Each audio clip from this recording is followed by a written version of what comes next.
Sir इसके जो किसान आज वो देंगे ज्ञापन, उसे उच्च अधिकारियों को भेज दिया जाएगा आज ही। और मेरे संज्ञान के अनुसार इसमें कार्रवाई चल रही है। लेकिन जिनमें बताया 33% होता है, लेकिन इसमें कुछ कमी पाई गई, तो ये आपके संज्ञान में है? हाँ, उसमें कुछ कम पाया गया और उसे जो है उस पे हाई लेवल पे कार्रवाई जारी है। लेकिन किसानों का आरोप है कि वापसी ना करके एजेंटों को दे दिया गया, दुकानों पे उसकी बिक्री करी जा रही है, इससे क्या है? सर ऐसा मेरे संज्ञान में नहीं है, कुछ भी बिल्कुल भी नहीं है मेरे संज्ञान में। तो सर किसानों की मांग है कि मुख्य अधिकारी को यहाँ आएगा और उनके आश्वासन पर हम धरना खत्म करेंगे, वरना 1 महीना धरना चलेगा। हाँ, वो मैंने अवगत करा दिया अपने डिस्ट्रिक्ट के सर्वोच्च अधिकारी को। अभी क्या उन्होंने? वो चुनाव ड्यूटी में है तो उसकी वजह से मजबूरी है। जो मंगलौर विधानसभा का उपचुनाव हो रहा है उसमें उन्हें जिले पे दायित्व है तो थोड़ा मजबूर है। सर मंडोरे कृषि विभाग पर आरोप लगे किसानों को यहाँ से कोई लाभ नहीं मिल रहा है, इसको क्या है?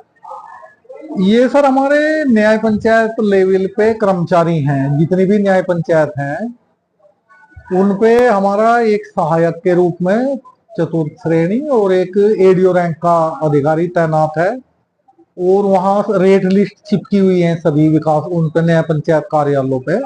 तो उसके अनुसार किसान कहीं से भी, वो अपनी न्याय पंचायत से साइड वाली से भी कृषि निवेश प्राप्त कर।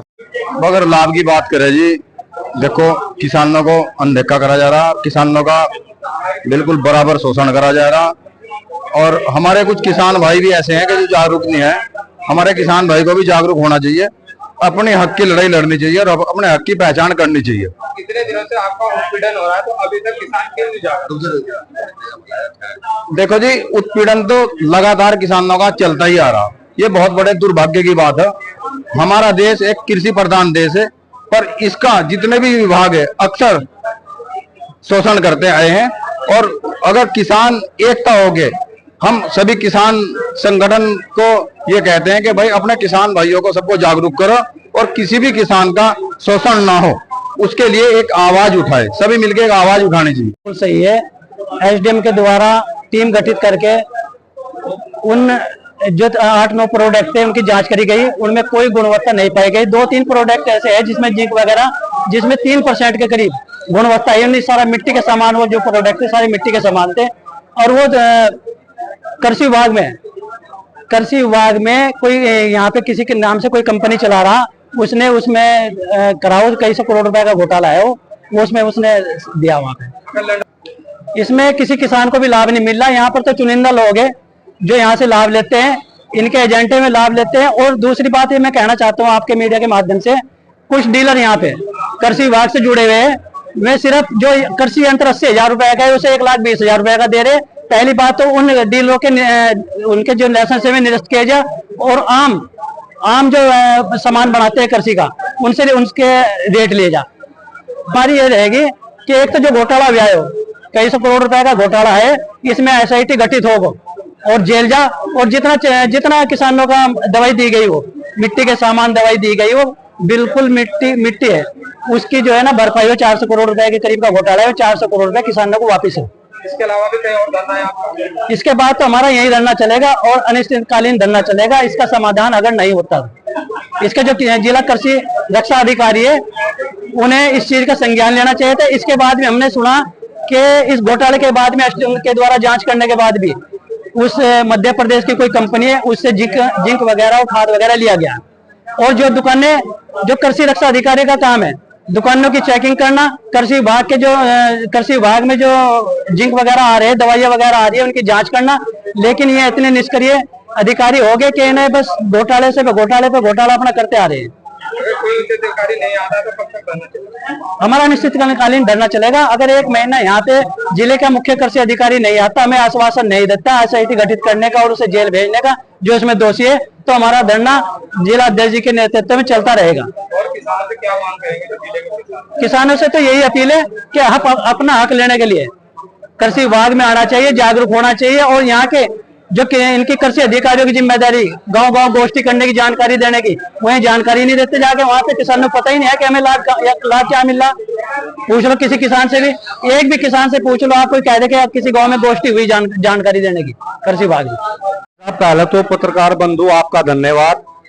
आज उत्तराखंड किसान मोर्चे ने जो लंढोरा इस एग्रीकल्चर कार्यालय पर जो धरना दिया, उसका उद्देश्य ये है कि 2 माह पहले एक हिंदुस्तान अखबार में एक खबर प्रकाशित हुई थी और उस खबर में ये लिखा हुआ था कि कृषि विभाग हरिद्वार ने जो जिंक खाद खरीदी है उसका नमूना रुद्रपुर प्रयोगशाला में फेल हो गया। उसमें 33% की बजाय 3% ही जिंक पोषक तत्व पाया गया है।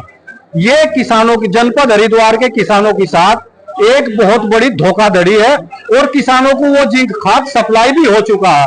तो हमारी मांग सरकार से ये है कि जिस अधिकारी ने वो जिंक खाद खरीदी, जिस फर्म से वो खरीदी, उसके खिलाफ मुकदमा दर्ज करके वो जेल भेजा जाए। नहीं, देखो अभी तक हमें ये पता नहीं है कि वो कितने 100 करोड़ का जिंक खाद एग्रीकल्चर विभाग ने खरीदा है। वो तो जब सक्षम अधिकारी आएंगे वो बताओगे कि वो कितने 100 कुंटल या कितने टन इन्होंने वो खाद खरीदी है।